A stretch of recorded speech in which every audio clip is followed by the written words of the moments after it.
Ketika seorang pejabat, contohnya gubernur dulu deh ya. Seorang gubernur, calon gubernur ingin mencalonkan dirinya menjadi kepala daerah. Hal yang paling penting dilakukan oleh calon gubernur adalah bersosialisasi kepada masyarakat dan mendapatkan apa ya, transportasi atau perahu menuju ke pencalonan gubernur. Hal ini kita berhadapan langsung dengan siapa? Dengan masyarakat langsung dan dengan partai politik. Untuk mendapatkan dukungan partai politik,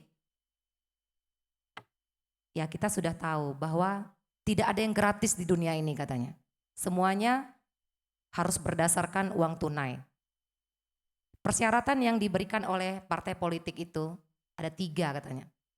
Elektabilitas, popularitas, dan juga isinitas. Isi kantong Ya, maksudnya ya Kak ya? iya, isi tasnya lah gitu.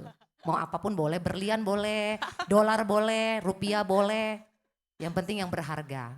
Ya, tadi urutannya ya elektabilitas, popularitas, dan isinitas. Walaupun isinitas di urutan nomor 3, tapi itu penentu dari semuanya ketika kita ingin dicalonkan dari partai politik. Jadi ini udah dasarnya ketika seseorang ingin duduk menjadi seorang kepala daerah. Kepala daerah adalah orang yang menjalankan amanah untuk menjalankan, untuk menyalurkan anggaran dana yang dipercayakan oleh negara untuk daerah tempat dia memimpin. Jadi bayangkan ketika seorang kepala daerah yang akan diberi amanah untuk menyalurkan anggaran dana yang diberikan oleh pemerintah harus mengeluarkan juga dana yang fantastik, bombastis, yang sangat luar biasa, yang saya aja sampai ketar-ketir mendengarnya. Jadi Luar takut nih Kak? biasa. Jadi Ya, jadinya takut nih maju nih? wah nggak takut, tetap maju dong. Asik. Kita kan didukung oleh rakyat ya, jangan takut. Makanya sebenarnya kita hadir di sini membuka, saya pengen membuka wawasan semua masyarakat. Ketika kita ingin pemimpin yang bersih, coba kita balikan kepada diri kita sendiri dulu. Hari ini mungkin seorang Ade Sandra yang tidak ada apa-apanya ingin mencalonkan diri ikut kontestan Pilkada Sumatera Utara. Jadi cerita pilkada nih ya, maaf ya, ini kita cerita korupsinya nih. Ini dasarnya. Karena semuanya berdasar dari bagaimana kita duduk di pemerintahan. Ini masih cerita kepala daerahnya. Belum lagi perpindahan antara Kadis 1 dengan Kadis yang lain, pindah divisi 1 dengan divisi yang lain. Nah ini juga akan terjadi hal yang sama. Bayangkan ketika itu semuanya harus bersyarat. Syaratnya apa? Isinitas tadi. Pejabat yang seperti apa yang kita harapkan? Pejabat yang jujur. Jujur, mau jujur seperti apa? Kalau tadi cerita, maaf, ini bapak saya Pak Tuani bercerita tentang bagaimana sistem yang sebenarnya seperti ini. Lembaran kerja itu bisa dibuat. Saya bisa nempahkan konsultan, buat nih lembaran kerja yang sesuai ini, bisa. Tapi sekarang yang perlu kita lihat adalah aplikasi yang terjadi di lapangan itu seperti apa. Apakah sudah sesuai? Anggaran yang sudah dibuat itu sesuai dengan yang diharapkan, yang didapatkan oleh masyarakat di tingkat paling bawah. Pertanyaannya itu. Jadi kita kembali lagi kepada bagaimana sikap seorang pemimpin, bagaimana seorang pemimpin ketika berjuang ingin mendapatkan tempatnya. Jadi sistemlah yang sudah membuat seorang birokrat menjadi seorang koruptor. Terus terang saya tidak begitu menyalahkan ya, bahwa banyak sekali pejabat-pejabat yang tertangkap OTT. Bukan saya mendukung, tapi yang perlu, karena saya calon doktor, saya lebih kepada penelitian. Kenapa itu terjadi? Mengapa itu terjadi? Ya ini kan digali dulu permasalahannya apa. Apakah ini memang sudah sistem yang copy paste? Dulunya seperti itu, ketika menjabat, siapapun yang menjabat harus menjalankan sistem yang seperti itu. Makanya saya kepingin sekali bisa masuk ke dalam sistem pemerintahan. Saya mau lihat seperti apa sih sebenarnya di dalam. Sehingga orang-orang birokrat tidak berani melakukan satu terobosan baru. Bahwa mereka berani melawan. Apakah memang ini sudah tersistem? Nah itu yang harus kita cari tahu. Jadi kita juga tidak boleh sembarangan menuduh bahwa wah ini melakukan seperti ini karena ini. Karena keinginan ini. Ada seorang, saya kasih tidak sebut namanya. Karena ingin memperbaiki instansi di tempat dia bekerja sudah puluhan tahun. Hanya ingin memperbaiki, tetapi untuk menuju ke sana persyaratannya tetap isinitas. Dia sampai mengorbankan uang orang tuanya untuk memberikan kepada pejabat tersebut uang. Setelah dia masuk, dia memperbaiki instansinya, tetapi yang dia dapat apa? Dia dicerca wartawan, dia dicerca DPR, dia dipanggil kejaksaan. Padahal niatnya ingin memperbaiki instansi tempat dia bekerja. Dan itu dia buktikan. Dia berkomitmen untuk itu. Bayangkan masih ada orang yang seperti itu melakukan tindakan, dia mengeluarkan uang untuk memperbaiki instansinya. Tetapi dia yang dihadapinya apa? Malah yang dihadapi masyarakat yang tidak mendukung, media yang tidak mendukung, aparat yang tidak mendukung, DPR yang tidak mendukung.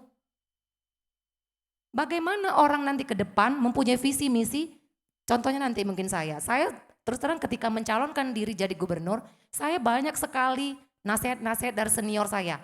Ade, kamu tidak bisa idealis seperti ini.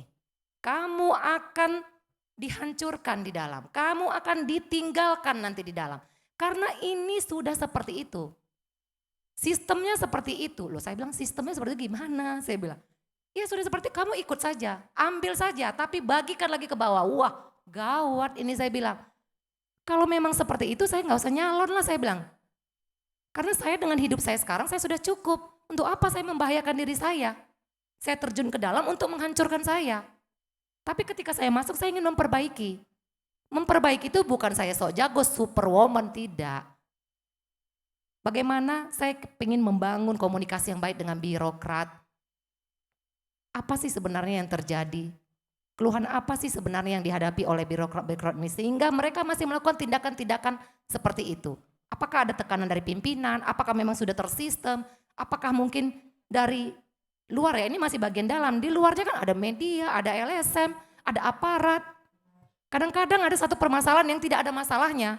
Ini cerita ya. Ini kita diskusi bersama. Dan informasi ini saya dapatkan. Kebetulan saya juga orang organisasi. Saya ketua Pergerakan Indonesia Sumatera Utara. Pernah kita dikasih bahan, ini ada permasalahan, coba kalian demo. Nanti kami dari ini yang akan memanggil. Saya nggak usah sebut lah aparat mana, kepolisian apa kejaksaan. Pokoknya gitulah.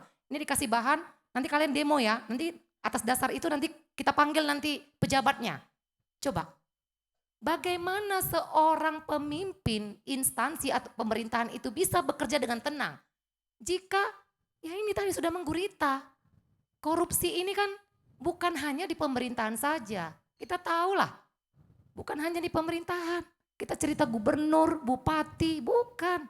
Masyarakat, LSM, media saya rasa juga ikut terlibat juga di sini. Ikut mendukung juga korupsi ini jadi merajalela. Saya mohon maaf ini karena memang itu sudah terjadi. Complicated ya Kak ya? Ya complicated. Jadi sebenarnya kita hadir di sini, coba kita jangan saling menyalahkan, tapi bagaimana mencari solusi. Karena kalau ditanya kepada kami sebagai mungkin calon gubernur, saya rasa sampai saat ini Pak Presiden Jokowi saja masih pusing 7 keliling. Karena sampai hari ini sudah ada KPK, sudah ada Kejaksaan, Tipikor, masih ada lagi satu pungli. Terus ada lagi satu lagi yang mau dibentuk itu yang masih ditolak sama DPR. Coba. Densus Tipikor. Densus Tipikor. Karena apa? Karena masih pusing 7 keliling. Saya baca berita Mendagri Pak Cahyokumolo itu menyatakan semakin hari semakin banyak orang yang tertangkap OTT, semakin banyak orang yang korupsi, bukan semakin berkurang. Bayangkan Sumatera Utara kemarin harusnya anggota dewannya diangkat semua, diberi kesempatan hanya ketua-ketuanya saja. Pun masih ada kan yang berani di Sumatera Utara, coba yang OTT berapa lagi? Jadi Kak intinya Kak dengan penanganan korupsi ini? Ya intinya semua berpartisipasi. Bukan hanya pemerintah, bukan hanya birokratnya saja, masyarakat, media terutama ya. Saya berharap mungkin ini Top Metro mewakili daripada media yang hadir. Bantulah pemerintah. Karena mereka tidak akan bisa melakukan ini tanpa pemberitaan-pemberitaan yang baik dan benar. Yang baik dan benar, baik belum tentu benar ya. Dan baik dan benar. Kalau memang salah, angkat saja permasalahannya.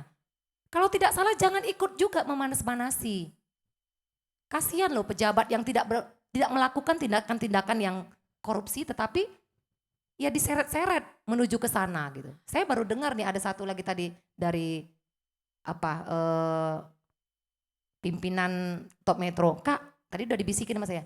Ada kasus Kak, Martubung mau dibawa oleh kejaksaan apa kepolisian? Waduh, saya bilang.